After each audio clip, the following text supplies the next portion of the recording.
Hello everyone, good morning. मैं अशोक शर्मा। मैं आपके सामने लेके आया हूँ 10वीं क्लास की राजनीति विज्ञान का पहला लेसन, जिसका नाम है सत्ता की साझेदारी। सत्ता की साझेदारी। सत्ता क्या है? सत्ता जो है वो एक राजनीतिक शक्ति का एक प्रतिबिंब है या राजनीतिक शक्ति है, और इसके माध्यम से हम पढ़ेंगे कि किस प्रकार से जो है आज वर्तमान में लोकतांत्रिक पद्धति में किन किन व्यक्तियों के पास सत्ता की जो है शक्ति है, किन के हाथों में, और कुछ ऐसे भी तबके हैं जिनको जो है सत्ता से जो है दूर रखा जाता है। आज हम दो देशों के बीच की कहानी पढ़ेंगे इसमें, जिसका जो है एक बेल्जियम है और दूसरा है श्रीलंका। ठीक है, तो हम जो है शुरुआत करते हैं सत्ता की साझेदारी, और बहुत ही महत्वपूर्ण लेसन है। इसके मुख्य बिंदुओं को जो मैंने एनसीईआरटी से निकाल के जो है आपके लिए समझाने का प्रयास करूँगा पूरा। सत्ता की साझेदारी। सत्ता से अभिप्राय है राजनीतिक शक्ति या ताकत से। साझेदारी का अभिप्राय है हिस्सेदारी से या बंटवारा। अर्थात सत्ता की साझेदारी का अभिप्राय है राजनीतिक शक्ति या राजनीतिक पावर जो है या राजनीतिक सत्ता जो है उसमें हिस्सेदारी। हम इसका जो है दो देशों की कहानी पढ़ेंगे, एक बेल्जियम और एक श्रीलंका। पहले हम बेल्जियम के बारे में पढ़ते हैं। बेल्जियम जो है यूरोप महाद्वीप का एक छोटा सा देश जो है, जिसका क्षेत्रफल जो है 30,683 वर्ग किलोमीटर, यानी कि हरियाणा से भी बहुत छोटा। अगर हरियाणा की बात करें तो हरियाणा का जो क्षेत्रफल है वो 44,212 वर्ग किलोमीटर है।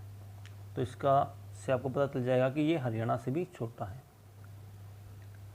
ये जो देश है इसकी सीमाएं जो है फ्रांस से, नीदरलैंड से और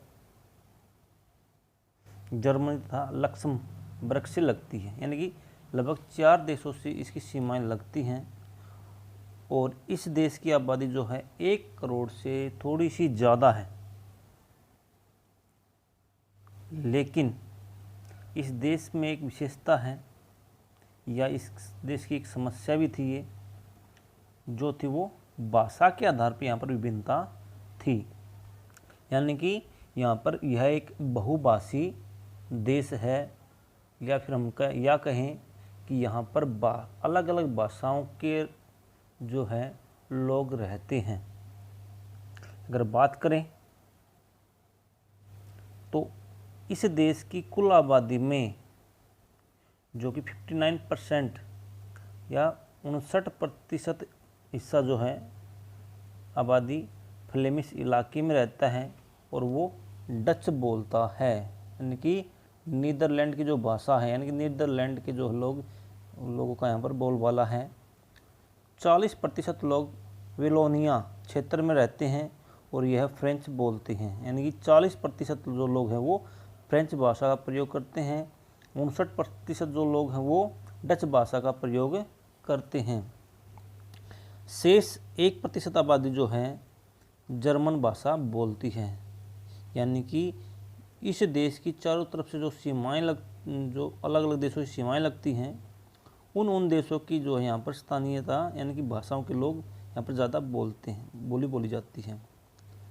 इस देश की जो है राजधानी ब्रुसेल्स है, और ब्रुसेल्स में भी इसी प्रकार से जो है बहुभाषी यानी कि भाषाओं के आधार पर लोग रहते हैं। ब्रुसेल्स में 80% जो हैं लोग फ्रेंच तथा 20% लोग जो डच भाषा के लोग हैं। समझ में आ गया? यानी कि ब्रुसेल्स में इसका उल्टा हो गया, यानी कि जो 59% जो शेष भाषा के जो लोग हैं पूरे देश में, वो सिर्फ 20% ही ब्रुसेल्स में रहते हैं और 40% जो लोग फ्रेंच बोलते हैं वो यहाँ पर 80% लोग हैं। अल्पसंख्यक फ्रेंच भाषा के लोग ज़्यादा समृद्ध और ताकतवर हैं, उन्हें सामाजिक तथा आर्थिक विकास ज़्यादा किया था। अब बात करें तो जो 40% आबादी है वो यहाँ की अल्पसंख्यक मानी जाती है, क्योंकि ज़्यादा दबदबा जो है डच भाषा के लोगों का है, क्योंकि उनकी आबादी देश की कुल आबादी में सबसे ज़्यादा है, यानी कि 50 से ज़्यादा 59% आबादी जो है डच भाषा की है। लेकिन यहाँ पर अलग से उल्टा हो गया इनका। जो सामाजिक और आर्थिक विकास की बात करें तो वो जो है फ्रेंच भाषा के लोग ज़्यादा समृद्ध और ताकतवर हैं और डच भाषा के लोगों में इसका अभाव था, क्योंकि वो ज़्यादा आबादी होने के साथ साथ उन्होंने सामाजिक तौर पे और आर्थिक तौर पे उन्होंने ज़्यादा विकास नहीं किया। और इसका मुख्य कारण रहा था शिक्षा, क्योंकि जो कम संख्या के जो लोग थे फ्रेंच भाषी लोग, उन्होंने ज़्यादा शिक्षा ग्रहण की और उन्होंने देश के सर्वोच्च पदों पे और समाज का उत्थान करने में ज़्यादा अहम भूमिका निभाई।